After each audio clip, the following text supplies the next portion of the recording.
Our script supervisor, a wonderful man called Cosmo Genovese. And Cosmo Genovese never missed a single day of work in 7 years, which is incredible. He was not a young man either. But Cosmo would read in all those lines of characters who, for whatever reason, couldn't be there. And he always threw himself into the characterization, which was entertaining for everybody.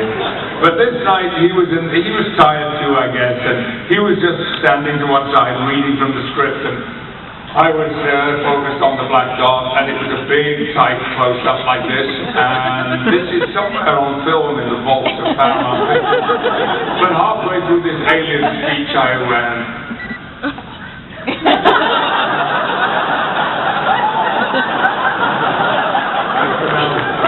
Well, they had to shoot the scene again, but I don't know why. I think that's why they were reading it. Poor Cosmo must have thought, like, I'm a terrible actor. The thing is, once you've spoken to one alien, you've spoken to them all. What are they expecting? Exactly. You know, they want to come and invade our planet, they've got to expect you to fall asleep while they're on the I think you're all going to be here with LeVar Burton at 4 o'clock. Okay, no, don't get too excited.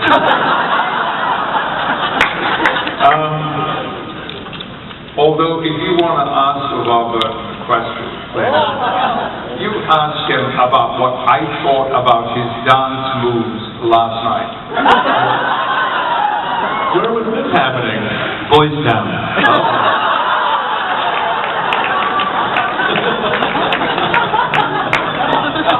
It was in a blues club here in Chicago.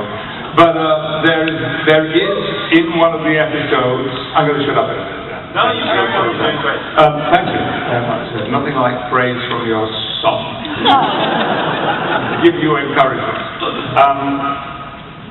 LeVar, as some of you may remember, for a period of time wore a visor, as it was called. Well, you couldn't see his eyes. And back in the old days when LeVar used to sit at Ops, I think it was Ops, they had these curvy chairs and you could sit back, and this is how people sat. So we started the scene, action, and we began the scene, and it came to LeVar's line, and there was silence.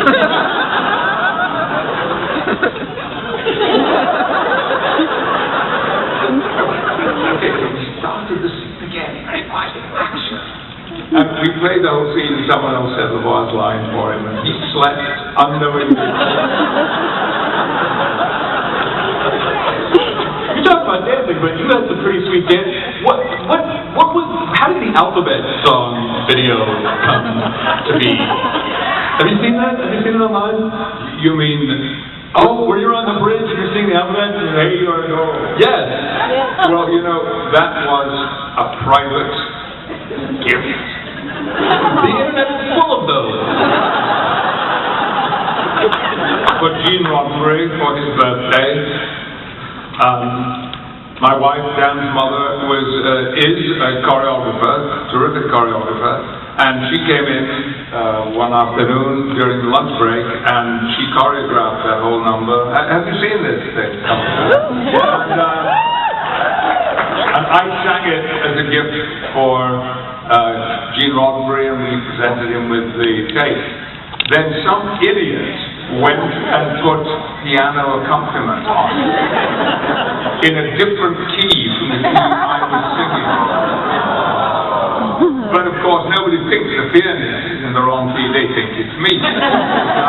So if you have it, turn the sound, well, you can't turn the sound up, then you don't hear me singing, but yeah, well, you know, I had excellent choreography, that's why it worked. And that's why Dan is such a good dancer, because his mother was a choreographer. Dan, you got to do the Star Trek episodes? I did. Was it fun? What was the experience like? It was terrifying, actually. I was only about a year out of drama school and had never actually been on camera before. I like to think that it doesn't show, but I'm not sure.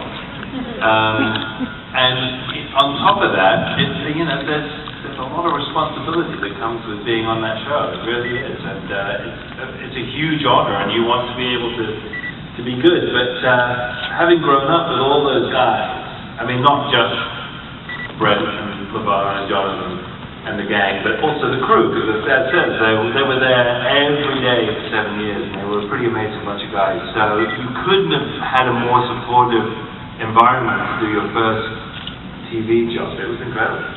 Because you both obviously have huge theater backgrounds, and did you actually leave the Royal Shakespeare Company to go shoot Star Trek? Not the Royal Shakespeare Company, no. What happened was I had, in fact, after something like 14 years of working steadily with the company, I had left to try to get some TV and film, and it wasn't going too well. And then I got offered a job at the National Theatre, the Royal National Theatre in London, the only time they've ever offered me a job. I did that job, and I had a break in it, and I went to do some lecturing and teaching in Southern California and stayed with a friend of mine who was an English professor at UCLA, and one night he said, look, do me a favor, I'm giving a public lecture on campus at Royce Hall, and I've asked a friend of mine, an actress, would you two of you come in and illustrate the lecture by reading extracts from the plays I'm talking about? And he said, there's $100 in it for you. Sweet. Very sweet. And I did that, and of course, unknown to me, signed up for the course of public lectures was a man called Robert Justman, who was not only one of the original producers of the original classic Star Trek, but had been brought in to help launch this new version of Star Trek. And he claims, and he's an honest man, I think, that halfway through this evening he turned to his wife and said, we found the captain. It took 6 months and 3-4 auditions and meetings. I met Gene Roddenberry the next morning. They called up right away, and I went to see Gene in his little house up in the Hollywood Hills. I remember a lot of orange shag pile carpet. That went in a year or so. Although he was very civil, he said after I had left, absolutely no way. This is not the man I want to have in my position. Really? Oh, yeah. Why? What was his reasoning? A bald, middle-aged English Shakespearean. But I think this is what comes across when people see you as Patrick Stewart, that there's so much parallel between sci-fi fantasy and Shakespeare. I mean, it's like, it's kind of like melodramatic, almost like social allegory. I don't know, it makes perfect sense to me. Yeah, it made sense to me, too. How did you win him over? I didn't. I had nothing to do with it at all. He was, I'm told, gradually worn down by Robert Gusman and the casting department, the wonderful Junie Lowry, whose name you will see everywhere. Great casting director, and cast, I think, every episode of Star Trek. And when he came on board, because he was not on board at the beginning, the man who became the executive producer for Star Trek, Rick Berman, and Rick became a great champion of mine, so he joined with Robert Justman, and I think they just wore Gene down. So he cast me just to shut them up. But as I say, I've been friends with Will Wheaton since he was doing Star Trek, and he sent his love to you in a very non-threatening way. And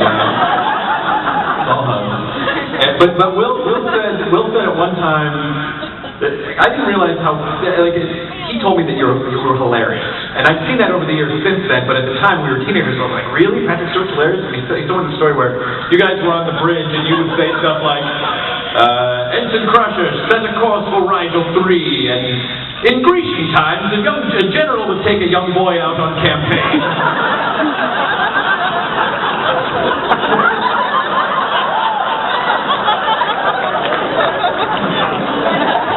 Now you know what it was like growing up in that house. Well, there's more to that. I mean, here, Dan can support me in this. Maybe. I used not to have much of a sense of humor. I'm a Yorkshireman, we're pretty kind of dour, you know. Not as dour as the Scots, but dour as not. We have a saying in Yorkshire, where I come from, in the West Riding, You probably won't understand it because it's kind of in dialect, but I'll say it slowly. Hear all, see all, say not, say nothing.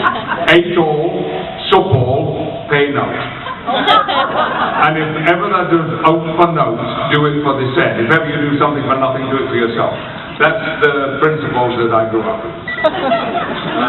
So I didn't have much of a sense of humor, did I, Dan, when you were growing up? No.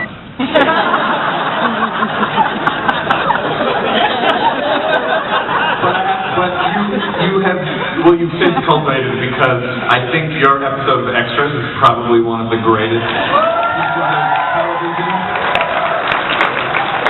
How did you get involved with the debate?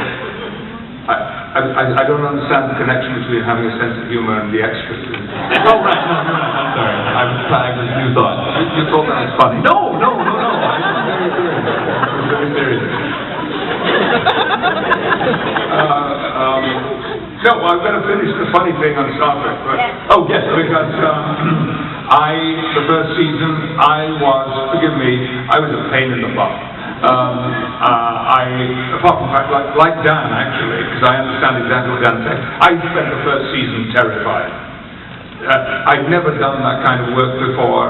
I had never been that perpetually tired in my life before. I'd never had to learn so many lines so quickly and forget them before. And so, for me, it was all about the work. And I thought that the rest of the cast fooled around too much. And one day, quite early on, I called them all together and I said, listen, things have got to change around here. I can do this because I was a captain and I was a lot older. You remember this style in me, don't you, Dan? Very well. Yeah. Indelibly in my brain. And my backside. I was not the violent father. I had a violent father. I said, it's got to stop. You know, what you don't understand while you're fooling around, that there are people here who are here 12 hours a day, and they can't fool around. If they would fool around, you'd get angry with them. No, we have got to be much more serious and get through the work. And they're all looking at me like, who is this guy? And I remember Denise Crosby, of course, who didn't stay in the series for long, saying, but Patrick, you know, we've got to have some fun. And I said, you are not here to have fun. Take over.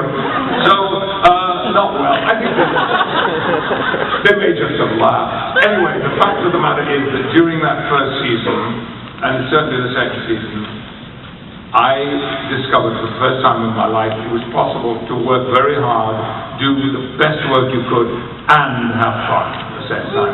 And those guys, Jonathan, Brent, LeVar, Michael, Gates, Marina, they gave me a sense of humor, which I didn't know existed. And I became, I'd like to think, the silliest person on the Enterprise. The day to sit you down at season 6, you're like, Patrick, some people are here to work. Yeah, Michael Jordan used to love saying that. Excuse me, Patrick. I thought we were here to work. My favorite bit of fun, and it's right, we used to, when we rehearsed, we wouldn't rehearse the scene that we were supposed to film. We would make up other dialogue, like the dialogue you described. But my favorite moment would always be when there was any peril, which was pretty much every 15 minutes. You know, something scary happened. I would leap into Jonathan Frakes' arms and scream, we're all going to die!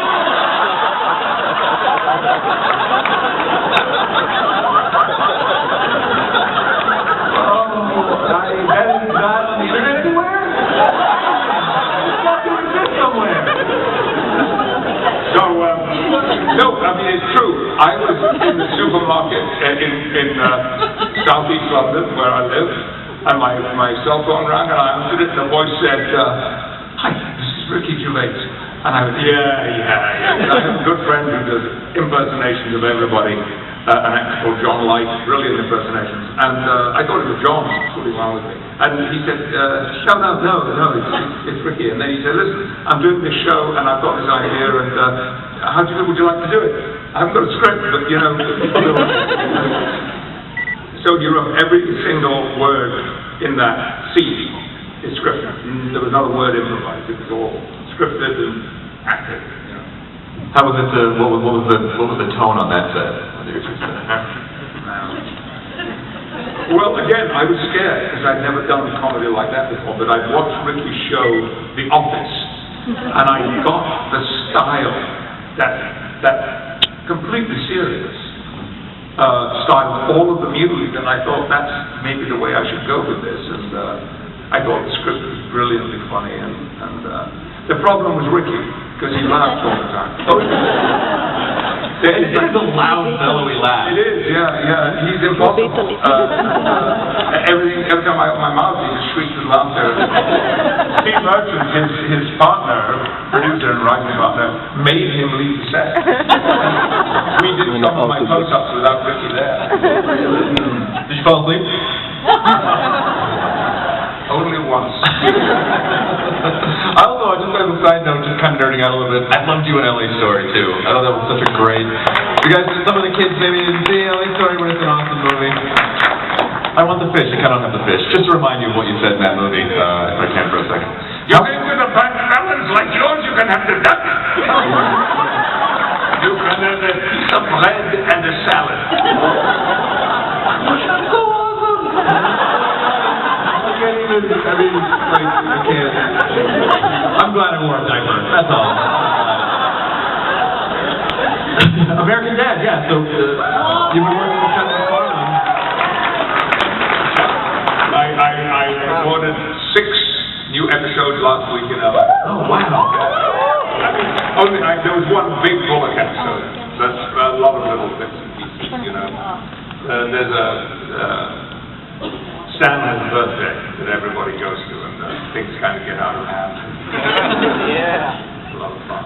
Did you ever? I mean, you know, when you're starting theater, like what career did you envision that you were gonna have? Did you ever think like someday I'll go into television, or are you like, no, I'm gonna be a theater guy? What do you think? No, I just wanted to be on stage, and I spent quite a few years just working in regional theater, provincial rep, and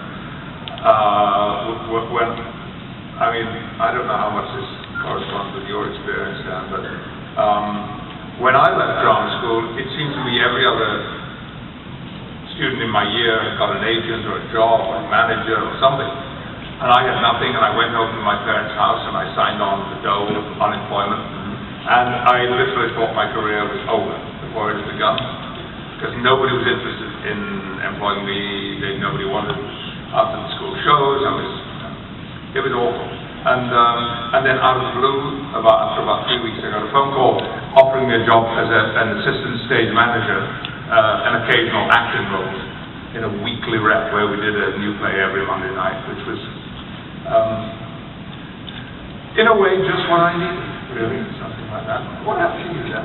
Yeah, all right, I'm still here. No. What's happening to you now? I was curious to know what happened to you. What happened at the end of your 4 years? Dan went to school here in the United States.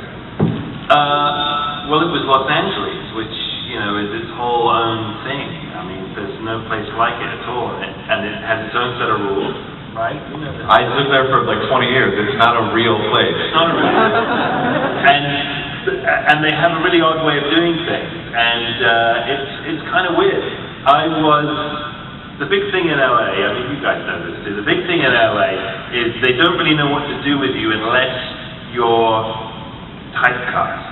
You know, if you're a thing, I say, oh yeah, you're that guy, you do this. So all the auditions I did when I first came out of drama school, because I still had a little bit of hair, I was a bit geeky, I wore little round glasses, I was constantly, and you've seen this guy in endless movies, I was always the guy on the bad guy's team who was the tech guy, and he was usually at a keyboard sort of going... I think you're looking at about 2000 stats. These aren't bad guys, these are good guys. But he always had the line where he'd be like, we're almost in.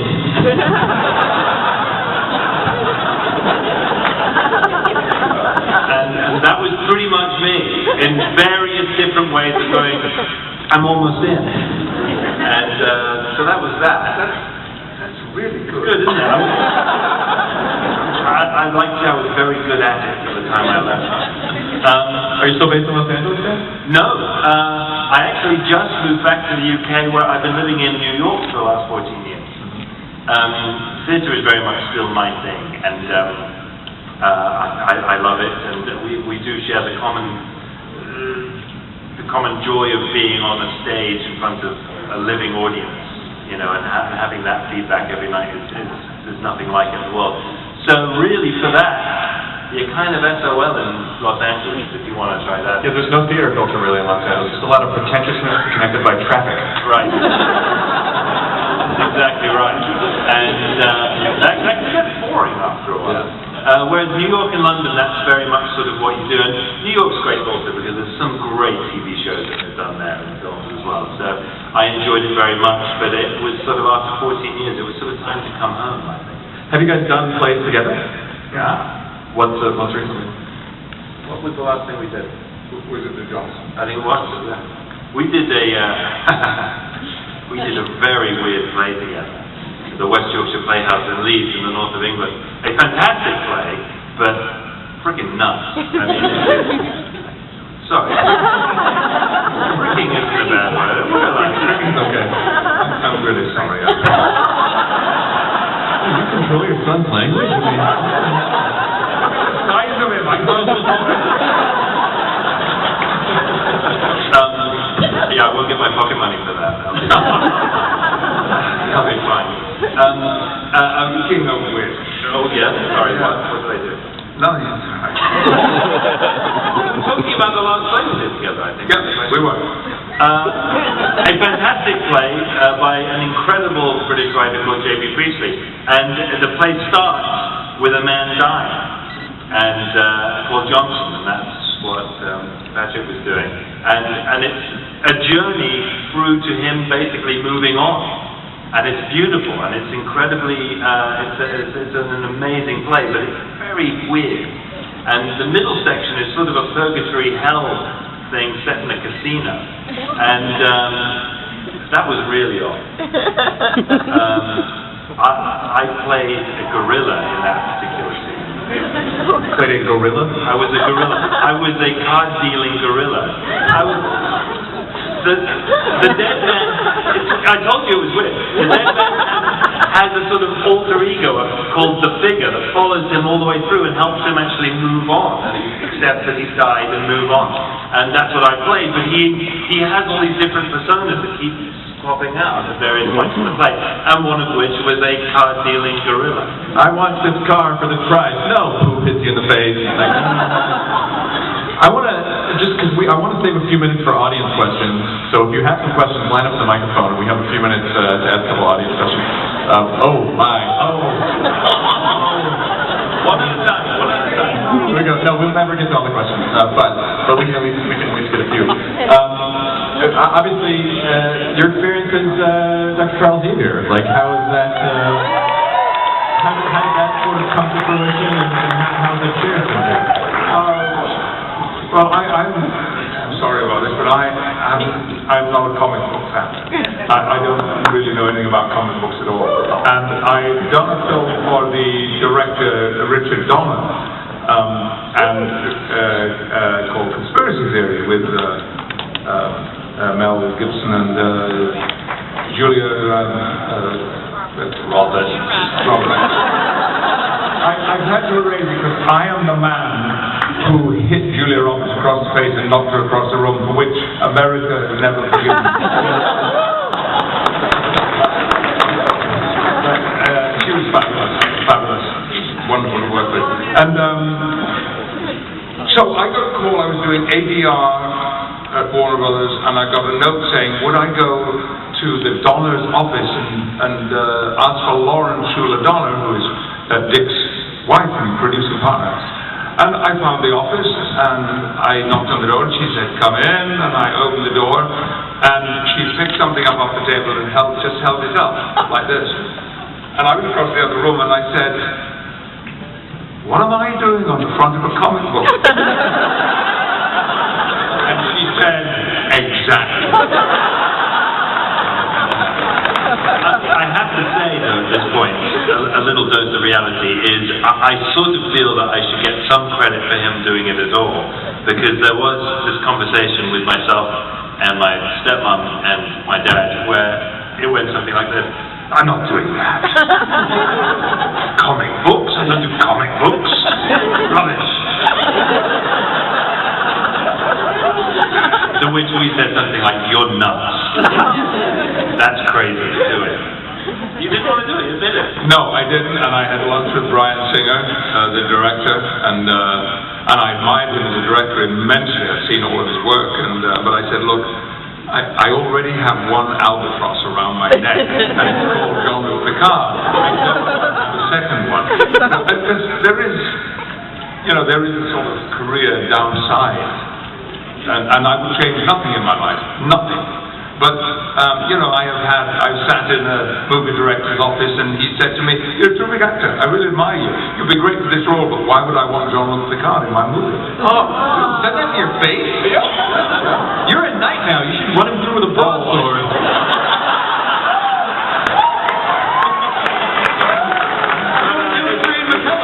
It's true, I remember vividly that Dan wising me up about X-Men and Marvel Comics and what it all meant and how huge the genre was and all that, and Brian Singer talked me into it. Let's take a couple audience questions really quickly before we wrap the panel. What is your name, ma'am? My name is Stephanie. Hi. What's your question?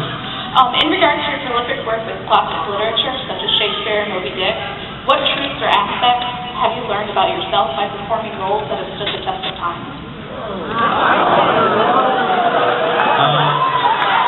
I think you've gone over the extensive baggage for the weight of that question. She wants to know, through all of the work that you've done, essentially, what truths, what have you learned about yourself through your craft? I think was ultimately. Well, one most important thing, which happened only about 20 years ago, I've been an actor for 52 years now, was not to be afraid. Because I was fearful for years and years and years. Dan and I talked a lot about this. I was afraid of being myself. I was a great faker, but then a lot of English actors are. We fake brilliantly. And then a series of things happened, jobs, directors I worked with, and I found that I could stop faking it, and the sky didn't fall on my head. So getting rid of fear, and that's what I say to all acting students when I talk to them. It's the most important thing they have to free themselves of, because they are not expressing themselves when they are afraid of being themselves. So I've learned that. And as for all those roles you mentioned, what I learned 20, 25 years ago was that all of these people already exist inside me. It doesn't matter how unspeakable they are, how unpleasant. They are there, and you have to find all those elements internally. Do you think coming to grips with the fear was something that you just gained from, as you aged, or was it because of your work? No, it was just good, happy coincidence that I worked with two directors almost back to back who were saying to me the same thing. I mean, one of them I worked with who actually said to me, this was at the Young Vic in London in an American play, he said to me, stop. This is not the Royal Shakespeare Company. You can't bring those bad habits here. Snap. Okay, good. Excellent. Next question. Hello. Hello, I'm Jim Bush, and my question is, if you were given the opportunity to be in King Lear, and the two roles to be filled were Lear and Kent, and you were going to be filling these with Ian McKellen, which would you choose? Did you catch that? Yeah, I did. What do you think? Oh, I think I know what you do. Well, I mean, the fact is, I'm probably too old to play Kent now. I thought if you said Lear or Gloucester, it might make sense, because my best friend, who is an actor in England, is 2 years older than me, and he is about to play Gloucester In fact, in the same theatre where we did John Silver Jordan in Leeds. Gloucester is a great role, Kent is a magnificent role. I've been in the play once and I played the Duke of Cornwall. The great thing about the Duke of Cornwall is that he gets killed before the interval and you get to go home. I used to come home like 9 o'clock at night instead of 4 to midnight. That actually is a rule too. If you die before the interval, you get to go home. You don't have to stay. Yeah, it is. You'll never see actors who die before the interval take the curtain off. You know, it's like there are all these kind of rules and choices that you would never know about. For instance, there's a character of Friar Lawrence in Romeo and Juliet who always wears a long friar's robe down to his ankles.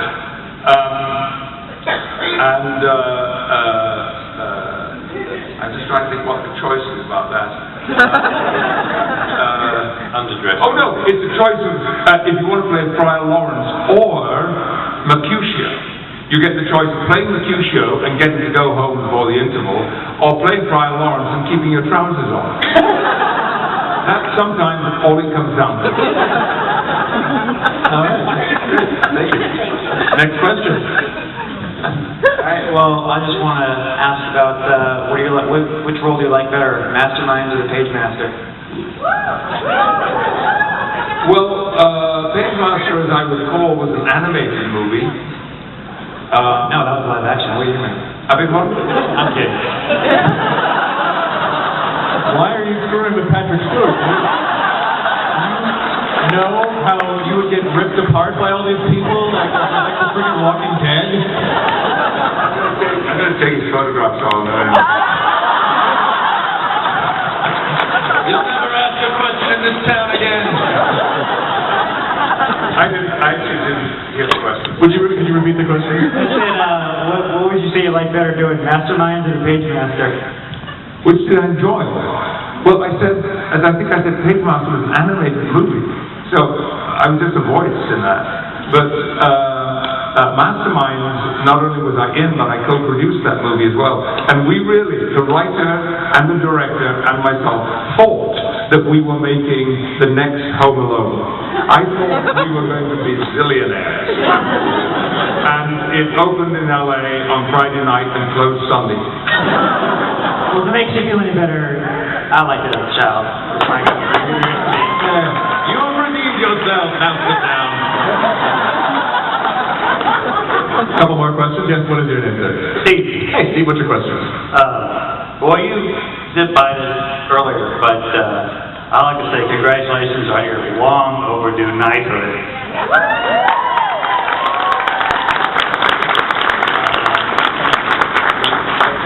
Is this a big deal to you? And how does that process even work? And secondly, why is your son so much taller than you? Those are all weird but fair questions. Well, I think Dan should answer the last question. I don't think that's true at all. I think if anyone should be answering that question, it should be you. Well, I wasn't there at the time. The thing is, I had a very deprived childhood. We had nothing to eat. We had very little fresh air to breathe. And so I grew up stunted. Daniel, on the other hand, had parents who fed him well. He had exercise and clean fresh air in Warwickshire. And I used to hit him every time he slumped over. But I didn't catch the first question. The first question was about being knighted. Like, what was the process like? And his first hilarious question was, is it a big deal to you? Oh, you know what I mean, knighted? Yeah, I don't know, whatever. Thanks, Liz.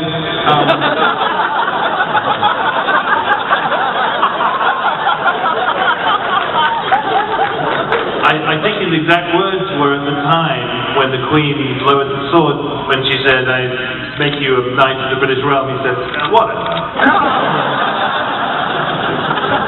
That's cool, man.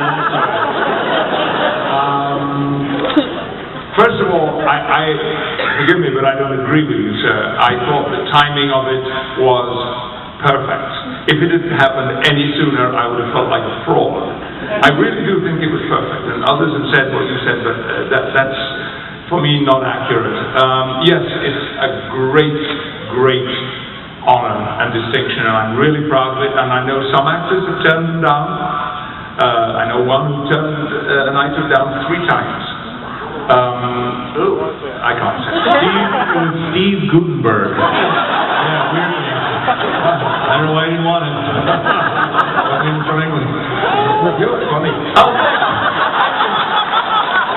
I can die now! Oh my God, that was the greatest thing ever in my life!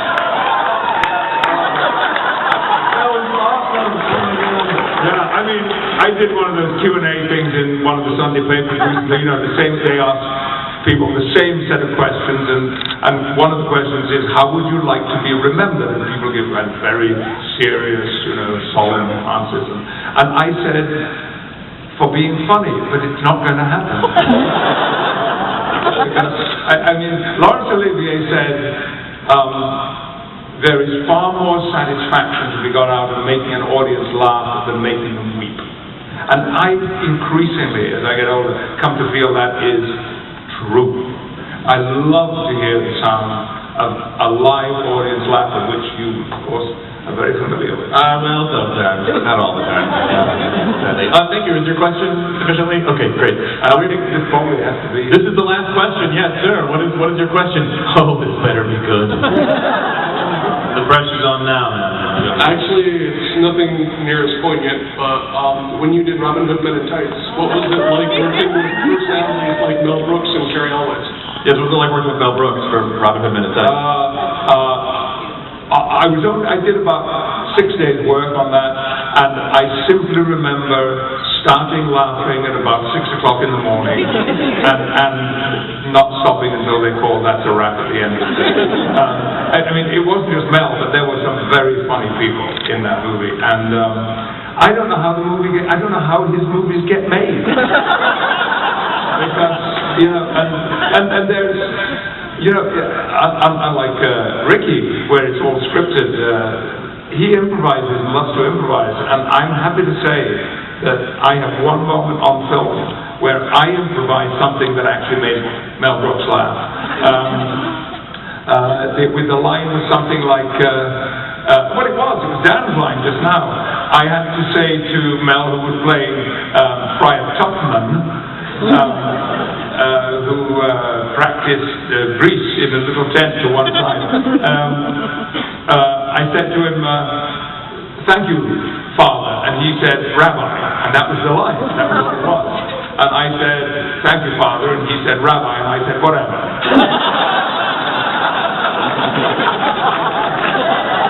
Well, we know you have to go, but thank you so much. Nice to see you. Thank you so much for coming. It's a nice round of meeting, folks. Ladies and gentlemen, please, a huge round of applause for Sir Patrick and Daniel Stewart. Sir Patrick, thanks for coming out to Visible Chicago. We'll see you out on the floor.